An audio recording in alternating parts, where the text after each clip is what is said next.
سلام و درود خدمت همه شرکت کننده های عزیز رساگیل. این ویدیوی آموزشی نحوه استفاده از اپلیکیشن اینشات برای عزیزانی که دسترسی به محیط استودیو و نرم افزارهای حرفه‌ای مربوط به ضبط رو ندارند ساخته شده. شما میتونید برای دوبله سکانس مورد نظر از این برنامه استفاده کنید. در ابتدا اپلیکیشن اینشات رو از بازار یا گوگل پلی دانلود کنید.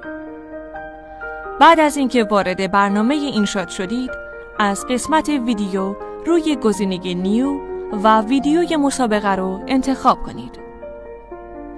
بعد از اینکه ویدیو در برنامه اینشات براتون نمایش داده شد، از قسمت ابزار گزینه موزیک رو انتخاب کنید.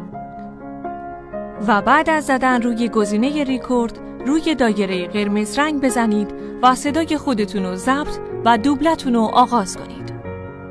به خاطر بسپارید که در زمان ضبط صدای فیلم قطع خواهد شد.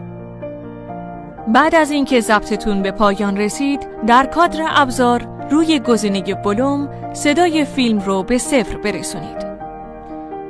و در انتها در قسمت بالای تصویر سمت راست، بعد از زدن گزینه سیو، در قسمت رزولوشن عدد 480 رو وارد کنید. در نهایت ویدیوتون رو سیو کنید و به آیدی که در کانال صدای تو قرار گرفته ارسال کنید. ماندگارترین آثار دوبلاژ ایران با صدای تو به یادگار خواهد ماند.